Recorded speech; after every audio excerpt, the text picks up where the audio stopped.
But before I can even ask that question, where do I even get the idea to look for a candidate to decide whether or not I even want the stock? I mean, it's easy if the stock's sitting in your portfolio right now. Well, the stock is there. Do I want to sell a call on it or not? That there's one choice that doesn't exist anymore for me if I already own the stock. And it's the hard choice. If I don't own the stock, I mean, there's 4,500 stocks that have options listed on them that I could do the wheel on. Where do I even begin? Well, I do a lot of research on stuff. And the seedlings of ideas come from a lot of sources. Sometimes I'll be talking to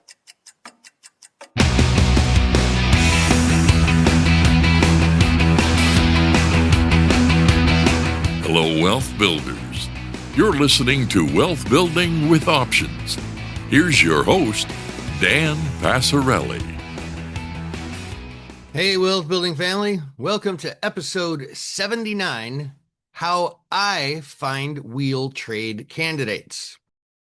But before we jump in today, let's talk about how you can get the most out of the Wealth Building with Options community. First, make sure you're subscribed to it in your favorite podcast app. And if you're already subscribed to the show, you can go even deeper and get more with a paid subscription. With your paid subscription, you get video extra podcast episodes so you can get hands-on video training on things we talk about on the show, subscriber-only posts where I drill down on a stock, event, or trading opportunity and share trade ideas. You'll get all my covered call and cash secured put trades that I'm making in my real brokerage account, access to our online Ask Me Anything webinar, and our unusual activity alerts on options income trades and much more. And the best part is your paid subscription helps keep this show on the air. So I'd like to take a minute to thank our newest paid subscribers. Thanks and welcome to Victoria H., Stephen B., Gareth M., and Bobo. Welcome, and we're glad to have you.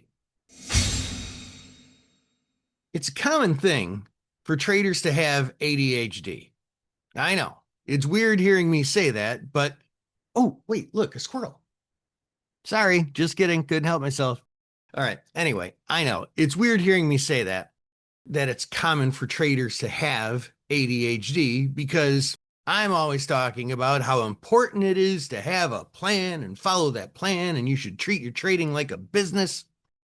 But as a trader, I work off what they call imperial evidence. If I see that something is the case in real life, then it is the case in real life. Theory and what should be doesn't matter at all. What is, is. And a lot of professional traders that I know have the attention spans of heavily caffeinated ferrets. This idea of having a plan and treating your trading like a business is not mutually exclusive to this concept. Let's face it, if you have a list of steps to follow on a document on your computer, it's easier to follow the steps than if you were winging it with your easily distracted brain. That's why we need rigidity to keep us on task. Well, reading books and sitting through hour-long webinars can be tough for some of us. I have personally always found that it's easier for me to follow along with something when I'm getting step-by-step, hands-on training. The more monkey see, monkey do it is, the more easy it is for this monkey anyway to catch on and retain it and be able to do it on my own later.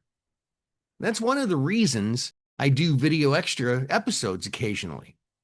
I figure if you can watch me do something we talk about on the show in a short video, you'll be able to pick up on that skill much faster. Well, today's episode is going to be pretty hands-on training in that regard. I'm going to try to break down my steps in a really matter-of-fact, non-didactic sort of way and make it easy for you to have a place to start as far as where to look for candidates for covered calls and cash secured puts. At the beginning of the process is, well, do you have the stock or ETF in your account yet, or do you not have it? This is number one. So let's start out with the easier one, that I do have a stock or ETF in my account already, and I'm just simply deciding whether or not I want to sell a call on it. Well, we always start out with the objectives, right? Skate or trade, skate or trade. Now, I've already got this trade on, and so if I'm even thinking about selling a call, the first question that I'm going to have to ask myself is, do I want to skate or trade? Do I want to sell a call, keep the premium, and move on and do it again, just steal a little extra cash out of the market? Or do I think the stock is too high and I want to sell it? Well, let's talk about that. Why would you want to sell or keep a stock? A lot of that comes down to why you bought it in the first place. Did you originally acquire it from selling a cash secured put and you're just wheeling it again and kind of wanting to get assigned so you can sell another cash secured put?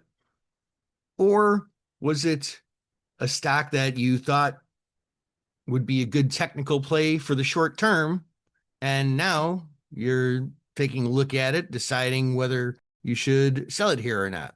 Obviously, you should already have that plan in place. Or did you buy it as a long-term investment based on something? Could be technical analysis, could be fundamental analysis. Now, for me, I try and work in a fair amount of fundamental analysis in my conservative, or even maybe not always conservative, long-term holdings. And so let's look at these two cases.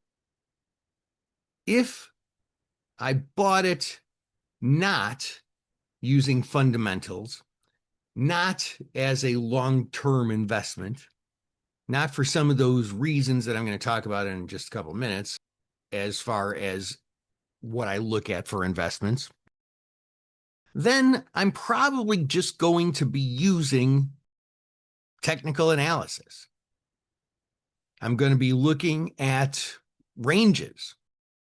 I'm going to be looking at how high can this stock go, because I want to sell the highest strike I can so that I can do my best to avoid assignment if I want to skate. But I also want to sell the lowest strike I can so I can collect the greatest amount of premium. So let's look at this example from the perspective of, I bought this stock for some reason, either wheeled into it, or it was a shorter term technical play, or, you bought the stock without a great deal of conviction, and you don't necessarily have a good reason to stay in it, and you don't necessarily have a good reason to feel it's fundamentally overvalued. Clearly, if we have the skate objective in this case, we're definitely going technical. Now, there's a few tools that you can use in order to do the technical analysis part. The biggest, most straightforward, most obvious one, and one of the strongest ones is good old, plain old horizontal resistance. And I state horizontal resistance as opposed to a trend line that could be diagonal sloping up or down, because the horizontal resistance marks on the map that we call a stock chart. It marks on the map where the sell orders have been in the past. If the stock, every time it gets to 80, sells off, well, that's probably because there's someone out there running a model that says, hey, from a fundamental standpoint, when this stock gets up to 80, it's overpriced. So I'm going to sell it. And that's where you see some big sell orders hitting the market, which is why the market sells off. That's literally how resistance lines work. And so that's a very, very useful tool. And I look at resistance on every skate covered call trade that I even think about. I want to set my strike at or above resistance because if that's where the sell orders are, that's sort of a bump in the log normal distribution, right? That's actually something that the real world puts a force on that stock to potentially hold that stock price down as opposed to a more random walk type theory. I'll also use RSI. Now, RSI, one of the main things that I use for RSI is I use it to look for overbought opportunities. And when I say overbought opportunities, I mean opportunities where maybe the market has a likelihood of selling off some. And we're going to do a video extra on that for this episode. So those of you who are paid subscribers, expect that soon. Now, the thing about using RSI for overbought opportunities is that usually what we see with the technique that I'll show in the video extra, which is basically just the RSI goes above the 70 line into what they call overbought territory. We don't take any action then, but once it crosses back down below that 70 line, we usually see a couple of extra days. I mean, a few trading sessions, maybe 2 to 6 trading sessions where the stock ends up kind of selling off a little bit. And sometimes it recovers shortly after that, but it gives us that little extra thing because if we're at a point where the stock is in overbought territory and we're considering selling a covered call and it crosses back down below that 70 line, the RSI does, then if I sell a call strike that coincides at or above that little short-term high there, if it sells off for 2 to 6 days, even if it takes another 2 to 6 days to recover, I mean, I bought myself like maybe 2 weeks for the stock to get back above where it was. And if I sell a 2-week covered call at that point, it's a pretty valuable tool. Of course, the next most valuable tool is the PAS bands, which we've talked about on the show. PAS bands are something that I created. They're sort of like ATR, average true range, but average true range is not really good for what we do as option traders. It's a lot more useful for day traders and maybe swing traders, mostly day traders. But the PAS bands does this. Instead of looking at each individual candle to calculate the ATR, it takes a range of candles and calculates the ATR and forms a moving average.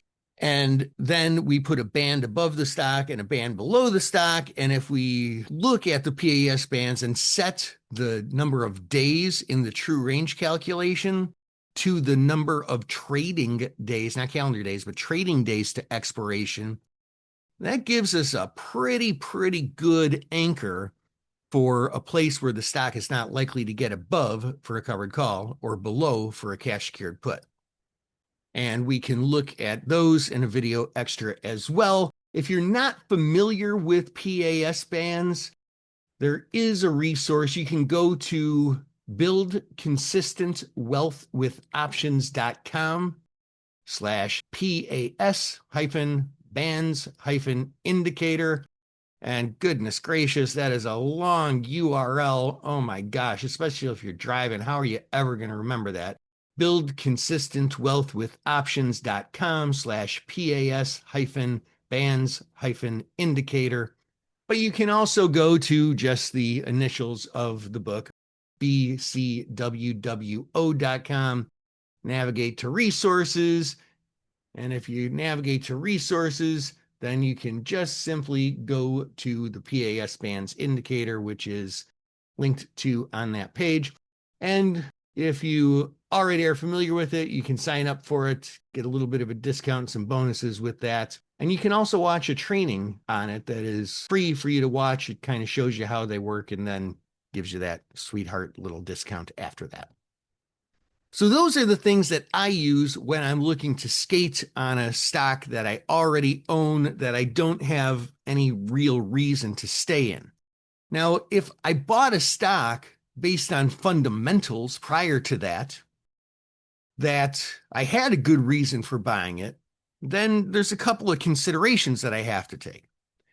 If the stock doesn't really pay a dividend and it was just simply purely a value versus price play, and I was able to buy at a price discounted to the value, well, then all I do is I look what is the price to the value now. And if that price to value is overpriced by a certain percentage, then I sell my covered call strike at that value where it's overpriced. Now, my promise for the start of the show was that this was going to be very hands-on training, and it's going to be different for different people, and it's going to be different for different risk tolerances, and it's going to be different for stocks in different industries.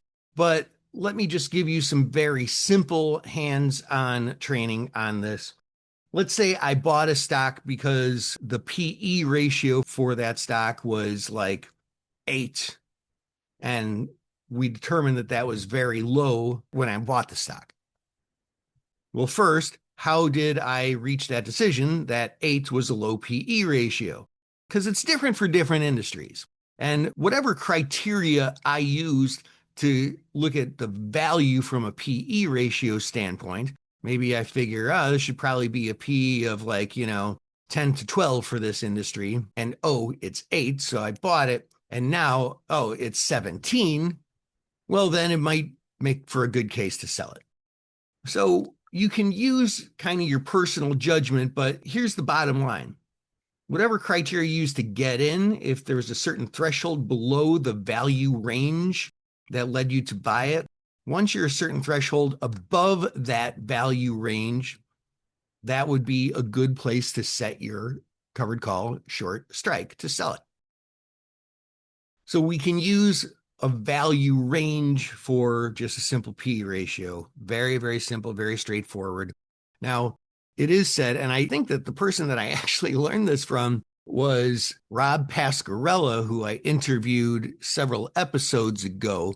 And he pointed out that P ratios do kind of a lousy job at predicting price movement over a 1-year period, but a great job over a decade period. So it's definitely a longer term, more value minded sort of way to look at it. We can also use discounted cash flow models, which I am putting one together for you as we speak. I'll hopefully be able to tell you more about that in a couple of weeks. Or just other valuation models like Warren Buffett might use or Benjamin Graham might use. Whatever criteria you use to get into that stock, you're going to use the same to get out of it, but just instead of how cheap can I buy undervalued, now it's how expensive can I sell overvalued. Now, there's another reason why I often get into stocks, and that is because I can get a good dividend yield. But here's the thing about dividend yields. Whatever price I paid for the stock, if the dividend yield doesn't change, it really kind of doesn't matter what happens to the price because I'm locked in at that price. This is again when I tell people that they should think about wheel trades sometimes as bonds, right? You can think of a stock as a bond. Whatever that dividend yield is at the time and the price that I buy the stock, that's what it's locked into. So you can't really make a decent case for saying, oh, well, I bought this stock when it was at $105 and I locked in a 6.5% dividend yield that I thought was really good. And now the stock's trading at $130 and that's a worse dividend yield. So I'm going to sell it because it's a worse dividend yield for somebody who buys the stock at that price, but it's not a worse dividend yield for you. So really, the only time that I use covered calls to get out of a stock that I bought or, bought either just simply by buying the shares or by selling a cash secured put to buy it. Anytime that I use a covered call to get out of a stock that I bought for the dividend yield, the only reason that I ever get out of those is twofold. Well, There might be some other reasons, but one, maybe the stock's doing terrible and there's risk of it cutting the dividend. That could be. Two, the dividend yield's still pretty good, but it's my lowest dividend yield stock that I own, and I can find a better opportunity somewhere else to get a better dividend yield. So that would be another reason. So that's covered calls if I have the stock on. So what if I don't have the stock or ETF on? Well, the question becomes, do I want it or not? But before I can even ask that question, where do I even get the idea to look for a candidate to decide whether or not I even want the stock? I mean, it's easy if the stock's sitting in your portfolio right now. Well, the stock is there. Do I want to sell a call on it or not? That there's one choice that doesn't exist anymore for me if I already own the stock. And it's the hard choice. If I don't own the stock, I mean, there's 4,500 stocks that have options listed on them that I could do the wheel on. Where do I even begin? Well, I do a lot of research on stuff. And the seedlings of ideas come from a lot of sources. Sometimes I'll be talking to a friend of mine who also invests, and he or she'll tell me about a stock that they bought. Or I'll be at a party and there's a guy and we start talking. Sometimes I hear about it, read about it on the news or something. Sometimes I just come across something some other way. I don't know. There are services that you can pay for, and most of them aren't very good, to tell you the truth, but there are some that are, and you got to find those. I, even to this day, still pay for some information that gives me at least the seedlings of ideas, but I always do my own research after that. Scanners, right? And sometimes those are pretty tough. I mean, there are a few good scanners out there, but not a lot. I mean, FinViz is a pretty good one. I don't necessarily like to go and recommend a lot of other services or anything like that. And I definitely have no relationship with FinViz, but there's not a lot of great scanners out there. There are some that are a little bit more robust, and you could use those to look for good trade ideas. Hey, I'm looking for all stocks that have been profitable for the trailing 12 months and their P ratio is rising and blah, blah, blah, blah, blah. But I'll tell you, here's the place where I get pretty good investment ideas all the time, and that is using AI. I know. They say it's bad for the environment. They say it's going to take all our jobs. The robots are coming. We need Yoshimi to save us. I don't know. Maybe you're not supposed to use it, but I use it all the darn time. I mean, I have to, it's like you can't fight City Hall. But the thing about AI is that AI is only as good as the prompts that you give it. And there's some volatility in that statement. Like there's definitely a directional component there, right? The better the prompts, the better the results. There's the directional component, but there is a volatility component too. Like sometimes you have a lousy prompt, but AI figures out what you're looking for and they actually give you something better than you thought. And sometimes you word it in such a way where it thinks about it differently than you were thinking, and it gives you worse results than maybe you thought. My mind always goes to options, right? Direction and volatility. I don't know. I've been doing this too long, I guess. But I was thinking about it and thinking about how much I would be able to talk about it on this episode without making this episode way, way, way too long. And yeah, we're going to have to do a whole episode on using AI to find investment ideas for wheel trades. And that'll give us plenty of time to really go through it. So that's going to be an episode that I'm looking forward to in the very near future. So if I come across a stock that I think has some potential, I guess I should say if I come across a company that I think has good potential to invest in by buying the stock, or ETF for that matter, I'm going to look at the fundamentals. And some of the things that I talked about when we were talking about covered calls come into play. In fact, they all do, but it's just a little bit more pure now. Once I get an idea of a stock to research, now I need to decide, does my research tell me I want to actually buy it as a long-term, more conservative investment? So let's just go back. Those of you who have absolutely no fundamental investing knowledge at all, start with the PE ratio.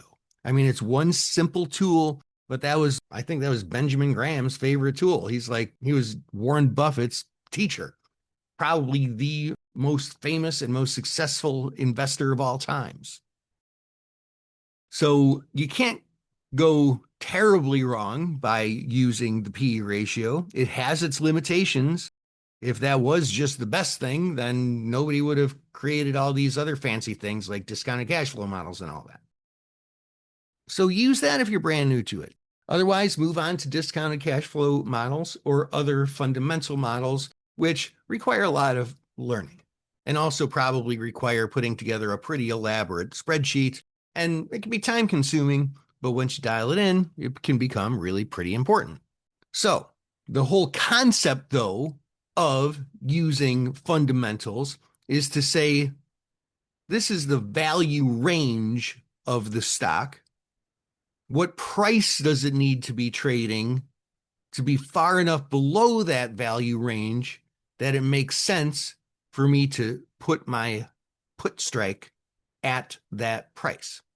Once I get the price that makes sense because it's far enough below value, that is where I put my put strike. And again, it's really important to go and do our other math to look at our skate yield too, in case we don't get assigned. We also want that to be a good investment. Okay, now what if I come across a stock and it's really not a great fundamental long-term play or something? I don't want to buy it, but I think I could probably sell a cash secured put and skate on it and steal a little money out of the market. Okay, what are the steps that I take in that situation?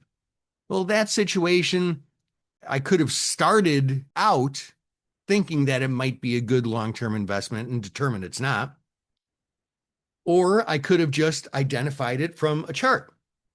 I've got a whole list of stocks in a whole bunch of watch lists, and I'll look at them time to time and I'll pull them up on a chart, and then I'll look and I'll say, okay, well, here, we've got strong support here, and support is going to be one of your best friends with skate trades for cash secured puts. Because what is that? Well, that's a map of human behavior as well. That's where the buy orders have been in the past, because big professional investors or traders are running models that say when it gets down to this level, this is where it's a buy. And they put in really, really big good till cancel orders, or they just have alerts set up so that when it hits that level, they enter the orders right then and there. But either way, that's why we get bounces where when a stock gets down to a number, say $200 a share, it bounces higher. Well, that's where the buy orders were. It's a map of the buy orders from the past. Support is very, very important to use. Also, RSI. We look for oversold situations.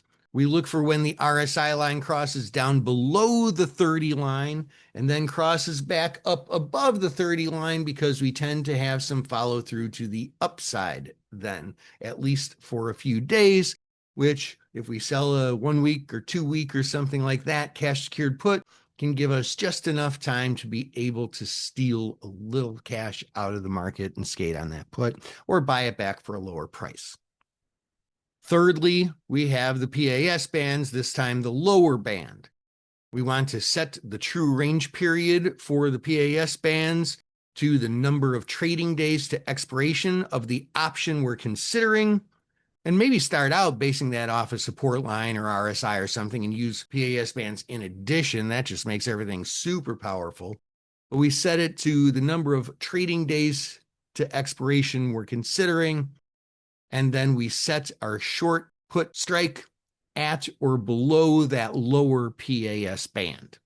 And if we do, just empirically, we have a pretty good chance of skating on that. The PAS bands are super, super powerful tools. I mean, Don't get me wrong. I'm not just going to go and say, oh, I'm lucky to have stumbled upon this, because I put a lot of time into thinking about it and figuring it out and getting help. And, I spent a long time working on these. And man, they were better than I thought they would from when they were just a theory, a twinkle in my eye, as they say. So basically, we have a theme here, right? If it's based on fundamentals, that's usually a value type play, usually part of a long-term buy and hold sort of thing. If it's more of a skate opportunity, that's when we're going to use the charts and those three tools that we talked about. And that, friends, from a high level standpoint, that's how I do it. And that about wraps it up for the show. I forgot to mention earlier to join the list of Wealth Building paid subscribers. It's easy to do. Just go to Wealth Building with Options Substack page and sign up. And the shortcut to that page is wealthbuildingpodcast.com. That's wealthbuildingpodcast.com. And choose a monthly or annual subscription. For the best value, become an all-in wealth builder and get everything I mentioned, plus our Friday group coaching and our Smart Income video class, which alone is valued at more than your Wealth Building with Options paid subscription. Again, that's wealthbuildingpodcast.com. And until next time, invest excellently.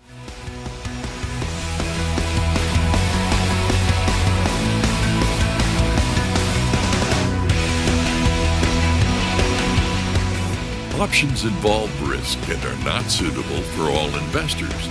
Before buying or selling an option, read Characteristics and Risks of Standardized Options. A link is provided in the show notes. To learn more about your host, Dan Passarelli, please visit markettaker.com.